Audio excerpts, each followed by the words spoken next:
So good evening students. So in the last class we have completed undue influence and we have also completed the presumption, that is a relationship where we can assume that mental dominance can exist.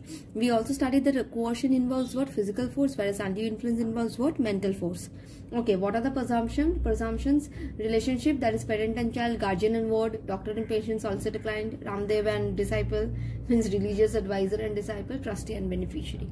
Okay, there is also presumption. Please write it in your notes. There is also presumption, or you will find it in the books as well, where undue influence does not exist. Here I ki bollam, here I assume that these are the relation where undue influence exists, and there are certain relation where we cannot assume that there is a dominance can work.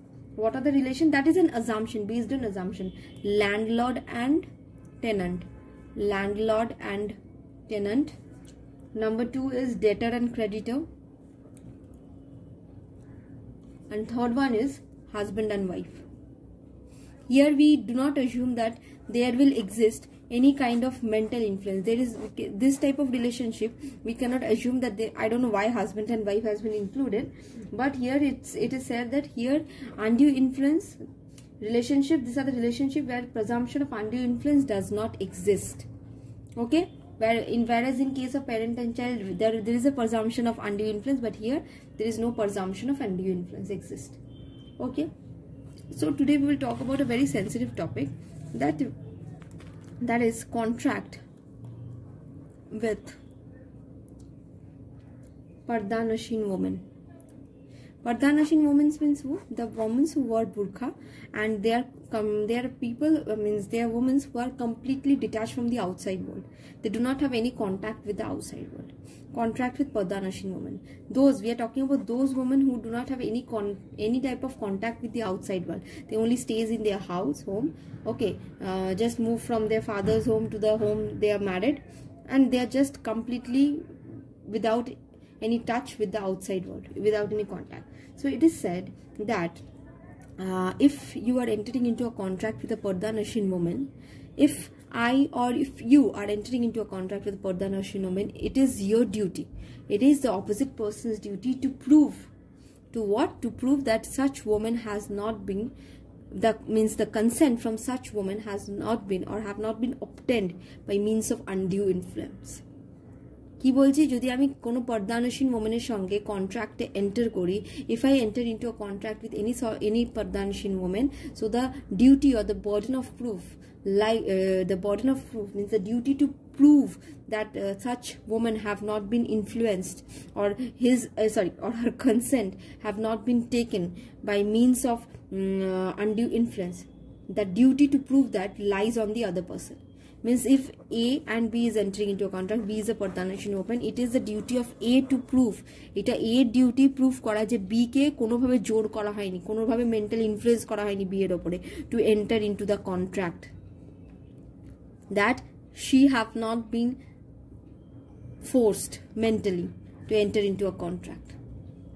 Correct? Is it clear? So contract with Pardanashin woman is this? It is a law that guides such women so that they are not forced, they are not mentally forced to do something which they do not want to do. Okay, so next comes to the next topic, that is fraud. So what is fraud? Section 17. Whenever we have certain intention, fraud includes mens rea. Fraud includes what? It includes mens rea. Means whenever we have an intention to deceive the other person, যখনই আমার ইন্টেনশনই হচ্ছে খারাপ, আমি চাই অন্যের ক্ষতি হোক, আমি মনে মনে চাই অন্যের ক্ষতি হোক. mens rea means intention. Mens rea means intention. It includes mens rea, means it is an intention to deceive. We have the intention to deceive, to cause damage to some person. Whenever we have this intention, then only it amounts to fraud. ভুল করে কিছু হয়ে যাওয়াকে fraud বলতে পারি না। আমি ভুল করে কিছু করলাম, তার জন্য অন্য একজনের ক্ষতি হয়ে গেল, that is not fraud. But if we wanted that this to happen, if we wanted that person to suffer, we had that intention to make him or her suffer, by doing certain thing, that is fraud. So fraud includes mens rea, means what? There must be an intention to deceive someone. If you're not having any intention, but somehow the other person got damaged, have suffered some kind of sort of damage, that is not fraud. But you have the intention, you wanted that person to suffer the damage, that is fraud. Is it correct? So we must have the intention. Okay, so now fraud, I have to move a little faster. Okay, so what are the fraud, what are the consequences of fraud? What are the consequences of fraud? If a fraud happens, then the other person can cancel the contract at any point of time. Okay, the other person can cancel the contract at any point of time. The other person can ask for damage that he has suffered, or the other person can ask for restoration of any kind of damage that he has suffered. কিছু damage হলে সেই ক্ষতিপূরণ চাইতে পারে, ঠিক আছে, কন্ট্রাক্টটাকে cancel করে দিতে পারে, ঠিক আছে, বা ফোর্স করতে পারে সেই কন্ট্রাক্টটা পারফর্ম করার জন্য। So this are the remedies, ঠিক আছে। যদি ফ্রড সামটাইমস হয়, যদি কারোর উপরে মানে ফ্রড যদি হয়, if fraud happens, then the other person have the right to cancel the contract or to ask for damage to restoration or force to perform the contract. Whatever was the contract, the other person wants the contract to happen. These are the remedies available. Okay, so next question comes, can silence be fraudulent? Chup kore thaka, if you are silent, whether that amounts to fraud? If you are silent, then whether that amounts to fraud? If you are silent, then whether that amounts to fraud? Next question is this. So what do you think, that if you are silent, whether silence amounts to fraud? The general rule is that mere silence is not fraud. Chup kore thaka is not fraud. We cannot consider silence to be fraud. But there is a but. If it is the duty of the person to speak, if it is the duty of the person to speak, if it is like between doctor and patient, it is duty of the doctor to say and the patient to say. The patient to say his or her problem and the doctor to listen and say what is the patient's condition. But at that point of time, the doctor is just nodding his or her head, then that is fraud. Here it is the duty of the doctor, here it is the duty of the doctor, here it is the duty of the doctor to speak, but here the doctor is keeping silent, or the patient is not telling his or her problems, then this amounts to fraud. So where the person needs to speak, he must speak. Mere silence is not a fraud. But if in this case, if the doctor doesn't speak, then the patient may suffer from something else, or the patient may die also. Correct? Or the patient may die also. So here it is, in this case, it is fraud. Next, when silence is equivalent to speech. If silence is equivalent to speech. Silence is equivalent to speech. Means what? If তুমি যদি চুপ করে থাকো, তাহলে সেটাকেই তোমার হ্যাঁ মেনে নেওয়া হবে. If you are silent, then it will be considered that you are giving your consent. If that happens, but it is not the same, then it is fraud. Then silence is fraudulent. So you need to speak.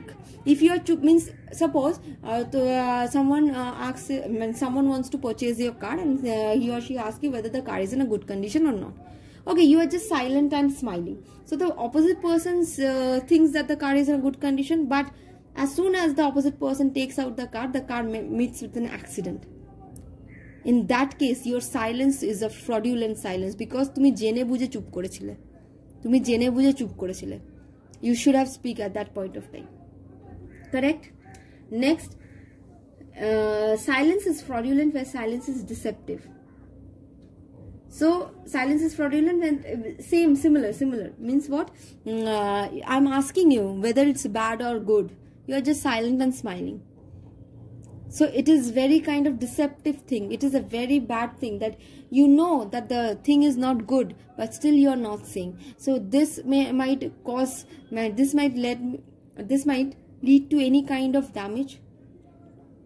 The other person may suffer some sort of damage. So you should speak where you need to speak. Otherwise, the other person may suffer damage. And if the other person suffers damage, then that sort of silence will be termed as fraud. Generally, silence is not fraud, but in case where the person needs to speak, it is a duty of the person to speak. The person must speak. Otherwise this silence shall lead to fraud. Okay, half truth. If you are not saying the half truth, means you are not saying the full truth, you are saying a half truth, that is also fraud. সব জেনে বুঝো, সত্যি কথাটা জেনে বুঝো তুমি half বললে, half সত্যি বললে না। আমি suppose someone asked me whether my house is in a good condition. I told that yes, it is a very good house, very strong house, earthquake resistant and all. But I didn't say that my position of the house is very bad. Beside my house there is a petrol pump. It is so dangerous. So it is a half truth. Half truth that I conveyed. So telling half truth is equivalent to fraud. নয় পুরো সত্যি বলো, অর্ধেক সত্যি কোনোদিন সত্যি নয়, পুরো সত্যি বলতে হয়। Correct? Tell the truth, not something half, partly truth. Tell the full truth. Is it clear? So today we completed undue influence, contract with Pardanashin woman on whom the burden of proof lies on the other person. The other person needs to prove that she have not been influenced, mentally forced. Okay. What is fraud? There must be mens rea. What is the term mens rea? Means there must be an intention to deceive. There must be an intention. And fraud tokhoni possible when the other person suffers certain sort of damages. If due to any action of A, B suffers some kind of damages and A did the action with an intention to deceive B, then only it is fraud. So the other person must suffer some damage because of A's intention. Okay, so that's fraud. And silence, no, mere silence is not fraud, but whether it is the duty of the party to speak, the party must speak. Otherwise it's fraud. Like half truth can never be the full truth. So half truth is also considered to be fraud. Okay.